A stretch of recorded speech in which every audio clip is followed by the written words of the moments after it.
Hello guys, welcome हो गया तुम सबका मेरे यूट्यूब चैनल के खबर। तो गाइस, जैसा कि तुम लोग जानते हो कि पीएसएल का 10वां सीजन हो गया खत्म, लेकिन इसके थोड़ी देर बाद शुरू हो गया ज्ञानबाजी का सीजन। इस सीजन की सबसे खास बात यह है कि इसमें बहुत से रिटायर्ड प्लेयर टीवी पर ज्ञानबाजी करते हुए नजर आएंगे। इस सीजन के आगाज का अंदाजा तो मुझे उस वक्त ही हो गया था जब लाहौर कलंदर ने सेमीफाइनल में इस्लामाबाद को हरा दिया था। अब जाहिर सी बात है कि उस वक्त कोई और लीग तो चल नहीं रही थी सिवाय आईपीएल के, और आईपीएल में ऐसे प्लेयर्स को मुंह लगाते तो रिटायर्ड प्लेयर्स का सिर्फ और सिर्फ एक काम रह गया था, और वो था टीवी पे बैठ के ज्ञान देना। खैर, ज्ञानबाजी का ओपनिंग स्पेल डालने के लिए इमाद वसीम सामने आए और बड़ी ही मुश्किल से बेस्ट ऑलराउंडर ने उड़ता हुआ तीर पकड़ लिया। अब उड़ता तीर पकड़ने के बाद क्या किया वो तो तुम लोग जानते ही हो।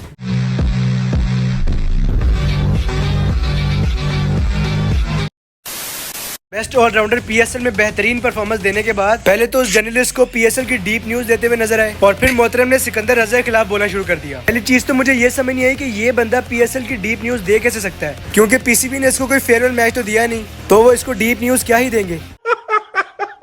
खैर, मोहतरम ने हद उस वक्त कर दी जब इन्होंने सिकंदर रजा के लिए बोलना शुरू कर दिया। एक ऐसा टाइम जब सिकंदर रजा पूरे पाकिस्तान की नजर में हीरो बना हुआ है, उस मोमेंट पर भाई साहब ने उड़ता हुआ तीर लेने का फैसला किया। वर्ल्ड बेस्ट ऑलराउंडर से जब सिकंदर रजा के बारे में पूछा गया तो क्योंकि ये तारीफ तो कर नहीं सकते क्योंकि इनके अंदर जेलसी ही इतनी है। इस सवाल पर सिकंदर रजा के बारे में कुछ अच्छा बोलने के बजाय मोहतरम ने कहा कि money can do things for you. In short उनका कहने का मतलब ये था कि सिकंदर रजा ने जो भी किया वो पैसे की ताकत की वजह से किया। वैसे अगर एक हिसाब से देखा जाए तो इमाद वसीम ने सही ही कहा कि बहुत से प्लेयर्स पैसे की वजह से कुछ भी कर सकते हैं। वो पैसे की ताकत ही है जिसने इमाद वसीम को 34 इयर्स की एज में रिटायर होने पर मजबूर किया।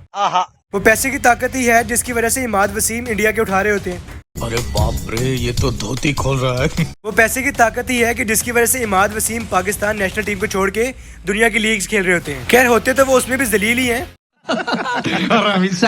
फिर भी मैं समझता हूँ कि इमाद वसीम को ये कहते हुए शर्म आनी चाहिए, क्योंकि वो ऐसे प्लेयर के रिलेटेड बात कर रहे हैं जो 39 इयर्स की एज में अपनी नेशनल टीम के लिए भी खेल रहे हैं और साथ साथ अपनी फ्रेंचाइज के लिए भी जान मार रहे हैं। खुद इमाद वसीम पूरे पीएसएल में जलील हुआ है, लेकिन वो बात एक ऐसे प्लेयर के रिलेटेड कर रहा है जिसने पीएसएल अपनी टीम को अपने दम पर जिताया है। दूसरी बात जो वर्ल्ड बेस्ट ऑलराउंडर ने की कि money can do things for you, मैं वर्ल्ड बेस्ट ऑलराउंडर से पूछना चाहता हूँ कि अगर सिकंदर रजा पाकिस्तान वापस ना आता तो क्या लाहौर कलंदर ने उसको पे नहीं करना था। दूसरी चीज ये कि सिकंदर रजा जाने से पहले ही इतनी परफॉर्मेंस कर गया था जितनी इमाद वसीम ने अपनी टीम के लिए पूरे पीएसएल में नहीं की।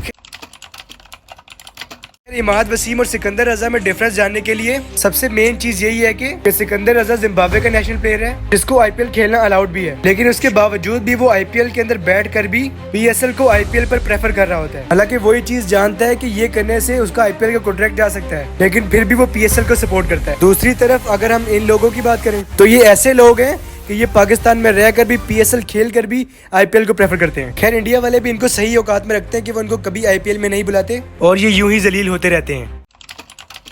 खैर, वीडियो एंड करने से पहले मैं यही कहना चाहूंगा कि इस तरह के लोग न्यूज लाइमलाइट में रहने के लिए इस तरह की चवले मारते रहते हैं, तो इनको कभी भी सीरियस नहीं लेना चाहिए। बाकी अगर इनकी बातों को जरा सा भी सीरियस लेना चाहे तो मैं समझता हूँ कि पीसीबी को भी चाहिए कि वो इन्वेस्टिगेट करें कि कहीं वो पैसे की ताकत ही नहीं थी कि जिसने इमाद वसीम को इंडिया के खिलाफ इतनी ज्यादा डॉट्स खेलने पर फोर्स किया। वरना कैसे हो सकता है कि वर्ल्ड बेस्ट ऑलराउंडर अक्षर पटेल की एक बॉल न टच कर सके।